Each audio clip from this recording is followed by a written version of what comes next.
समझ में आता होगा कि ये खंडहर है ना, तो ये खंडहर नहीं है।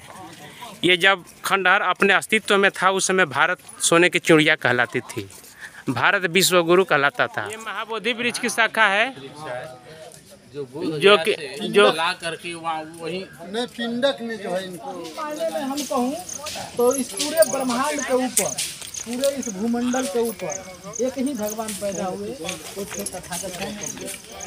राजा साहब मेरे साथ अनर्थ हो रहा है और मैं पेट से गर्भवती हूँ। हम भगवान के साथ मैं रहा करती हूँ। इस पर विचार किया जाए। मतलब इन्हीं के द्वारा गर्भवती हूँ मैं। हाँ, वो साबित करना चाहती थी क्योंकि इनके विकृत करना था ना तब। हाँ तब ये जो जगह है किस्सा गौतमी और पटाचारा की कहानी यहीं पर भगवान बुद्ध के सामने हुआ था।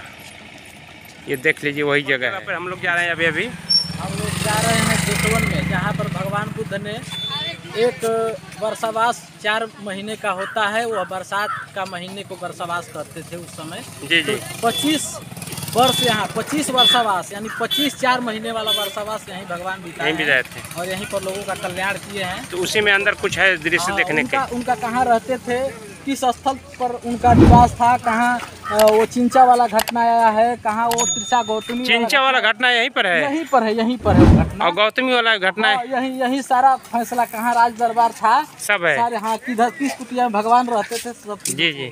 दिन भर घूम कर ये देखिए हम लोग अभी एंट्री कर रहे हैं शहर के भग्नावशेष देखने के लिए। और यहाँ हम लोग चल रहे हैं, देखिए आगे दिखाई दे रहा है। आगे जैसा होगा और जैसा बात होगा वैसा फिर मैं आप लोगों को दिखाऊंगा आगे। अगर आप लोगों को ये जगह बढ़िया लगे, अगर बात बढ़िया लगे तो आप लोग वीडियो को ज़्यादा से ज़्यादा लोगों के पास शेयर कीजिएगा कि सभी के पास पहुँचे। ये बोर्ड लगा हुआ है गंधकुटी महास्तूप मंदिर एवं विहार, कुछ मंदिर तथा संघाराम ये है।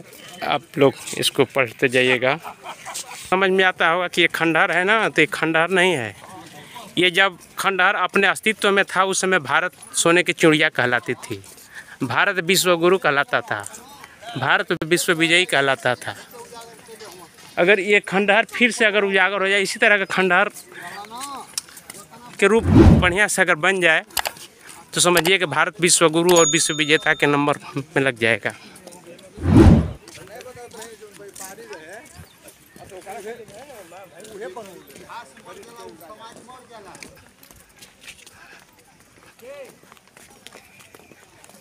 कितनी अच्छी जगह है।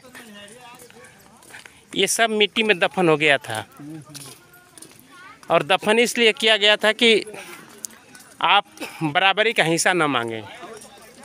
आप जहाँ मिट्टी में दबे हैं, जितने दबे कुचले उसी तरह रहिए। बराबरी का हिस्सा जब आप मांगने लगेंगे तो यही तमाशा मचेगा।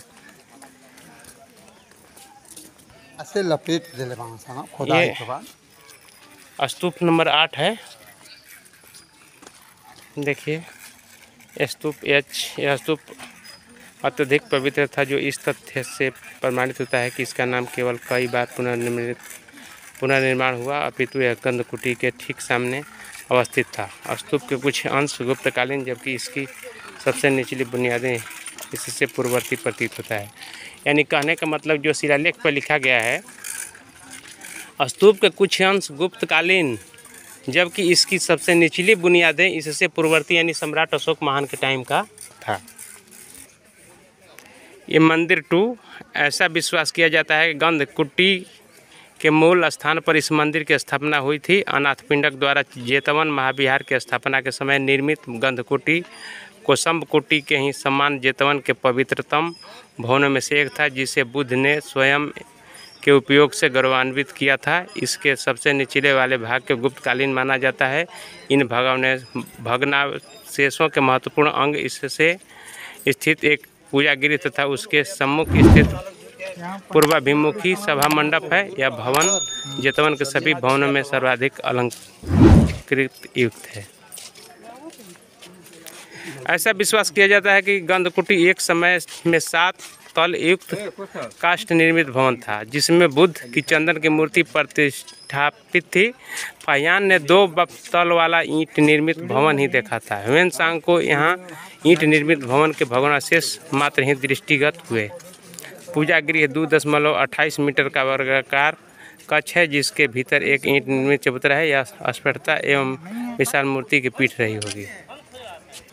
यही मुख्य तथागत बुद्ध की मंदिर है। यहीं पर त्रिशूल पंचशील का पाठ किया जाएगा अभी अभी।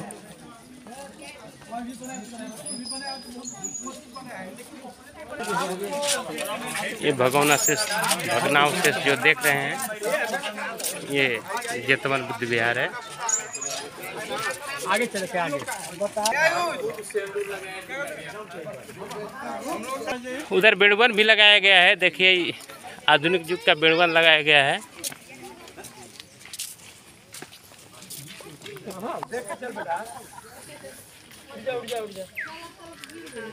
अगर फिर से अगर आप लोग चाहते हैं कि भारत फिर से विश्व गुरु बने, तो ऐसे फिर हम लोगों को निर्माण कराना पड़ेगा। ये जिस ब्रिज के पास हम लोग चल रहे हैं, ये सबसे ओल्ड ब्रिज है। इस ब्रिज के नीचे तथागत गौतम बुद्ध ने बैठ करके कभी धम्म ज्ञान दिया था। नेशनल हाईवे पर रेलवे पुल, बोधि वृक्ष एवं स्तूप द्वय। यह वृक्ष उस समय स्थल का द्योतक माना जाता है, जहां अनाथपिंडक ने एक बोधि वृक्ष का रोपण किया था। सिंहली ग्रंथ पूजा विलय में इस पुण्य कार्य की कथा वर्णित है। यह स्तूप द्वय जो आयताकार कमरों के रूप में दृष्टिगत होता है, बोधि वृक्ष की पीठिका के पूर्व में स्थित है। ये क्रॉस के सामान्य आकार के हैं तथा इसमें अस्थि कोष्ठ स्थित है। इन स्तूपों में से पूर्व की ओर पाए गए अवशेष संभवतः वर्णकार की कार्यशाला के हैं। यह अवधारणा इस तथ्य पर आधारित है कि इस भवन से एक शुद्ध स्वर्ण पिंड राख का ढेर तथा मिट्टी की कठाली धातु गलाने वाला पात्र प्राप्त हुई थी। इसकी शेष दीवारें 1.5 मीटर ऊंची है, जिनकी बड़े आकार की ईंटों द्वारा बढ़िया चुनाई की गई है। ये महाबोधि वृक्ष की शाखा है, जो लगा करके वही पिंडक ने जो है इनको लगाए हैं। वही का अंश है, वही का अंश है। पत्ता तोड़ कर लगाए होंगे। और ये खंभे लगाए गए हैं कि लगाया गया है कि नुकसान ना हो, इसका डाढ़ न टूटे। करने वाला था। ये महाबोधि वृक्ष की शाखा लगी हुई है। भगवान में कह रहा हूं, तो आप लोग हम लोग बैठी हुई है यहाँ पर। अभी भी बताएं बहने इधर बैठे हुए हैं, भाई लोग हैं। सही मायने में हम कहूँ तो इस पूरे ब्रह्मांड के ऊपर, पूरे इस भूमंडल के ऊपर एक ही भगवान पैदा हुए, वो थे तथागत हैं। इनसे पहले अरहंत हुए होंगे। यह पद्धति है, बुद्ध की पद्धति है, परंपराएं हैं। ये 28 बुद्ध पद्धति में आते हैं। तो यह बुद्ध एक उपाधि है जो अरहंत हो जाते हैं, जो सारी इस भक्ति माने अपने शरीर के मन काय को से यह बिगड़ रहा है। इन सारी चीज़ों के विषय में जो जान जाता है, जो ज्ञाता हो जाता है, उसी को भगवान कहते हैं। भक्त को जानने वाला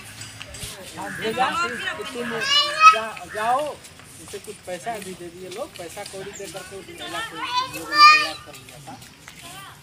मैं नाम नहीं लेना चाहूँगा, कोई भी विपरीत मानसिकता का हो सकता है। उसने अपने पेट में कसौटी डाल लिया और वो राजा के दरबार में उपस्थित हुई। दरबार लगा हुआ था कि भगवान मेरे साथ, राजा साहब मेरे साथ अनर्थ हो रहा है और मैं पेट से गर्भवती हूँ, हम भगवान के साथ मैं रहा करती हूँ। इस पर विचार किया जाए, इस पर मैंने ये किया जाए, मतलब इन्हीं के द्वारा गर्भवती हूँ मैं। हाँ, वो साबित करना चाहती थी, क्योंकि इनके विकृत करना था ना। तब भाई वो तो काफ़ी ज्ञानी आदमी थे, उसके मन की भावनाओं को सोचते थे। वो समझ रहे थे कि इसका, अरे ये क्या कर रही है, इसका भला हो, इसको सद्बुद्धि मिले, इसे ज्ञान मिले। भगवान सोच रहे हैं कि इसकी जो मानसिकता है ये अभी से भी बदले, कि इसको सद्बुद्धि आए, इसको ज्ञान आए, उसके मन जीवन आगे बढ़ने के लिए वो कामना कर रहे हैं, अपने मन में कह रहे हैं कि क्या कर रही है। और फिर बाद में जब आते हैं तो कहते हैं कि बेटी, भगवान ने कहा कि मैं भी जानती हूँ कि क्या सत्य है और तुम भी जानती हो कि क्या सत्य है। उन्होंने कहा कि बेटी, मैं भी जानता हूँ कि क्या सत्य है और तुम भी जानती हो कि क्या सत्य है। जैसे ही उन्होंने बेटी शब्द कहा, तो उसका जो एक रोआ होता है ना बिल्कुल सहम गई, क्योंकि वो तो चली थी दूसरा चीज़ करने, और उनका जो कहने का वैल्यू होता था, वर्ड्स रखने का वैल्यू होता था उनका काफ़ी अलग लेवल का होता था। जब वो बात को रखते थे तो एक अलग वैल्यू के साथ रखते थे। बड़े बड़े यहाँ पर 500 भिक्षुओं की भीड़ लगी थी, सभी लोगों को बराबर सुनाई नहीं देता, ऐसी कला थी। तो उन्होंने इस तरीके से अपनी बात को रखा उन्होंने, और कई ऐसी बातें हैं जो पेट में वो बांधी थी, हाँ, वो जो गिर गया, रस्सी से कठौती बांधी थी, अपने आप जो है नीचे गिर इसी गया। तरीके से और उसका मन थोड़ा यूँ हुआ, सहम गई। सहम जाता है आदमी तो नहीं मन सिकुड़ जाता है, ऐसे ऐसे बात वो बोलने लगे और सहम गए ऐसे, उसका थोड़ा पेट ढीला हुआ और धीरे से कठौती गिर गया नीचे। अब पूरा दरबार में ही सारा चीज़ जो है वो माने खुलेआम हो गया। तो उसे भी उन्होंने बाद में सुधारा, ज्ञान दिया, वो भी यही वो उनके दरबार साथ भिखरी बन गई, वो भी आगे चलने लगी, बढ़ने लगी। ऐसी और कई घटनाएं हैं सर, तो एक दो घटनाओं पर मैं चाहूँगा कि आपको अध्ययन होगा तो आप बताने का कष्ट करिए।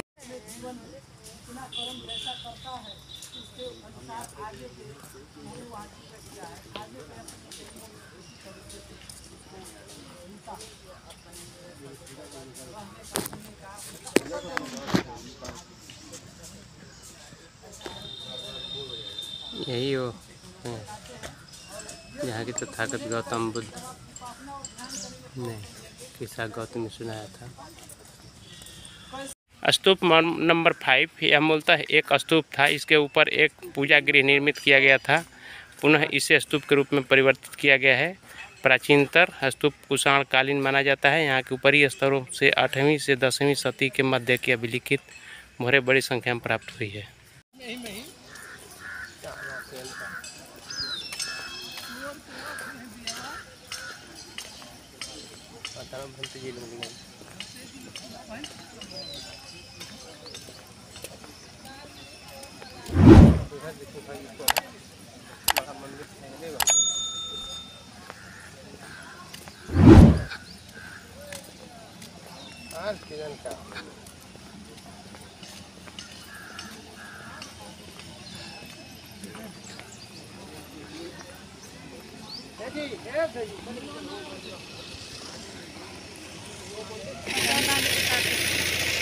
ये देखिए मुख्य मंदिर यही था। तथागत गौतम बुद्ध यहीं पर बैठा करते थे।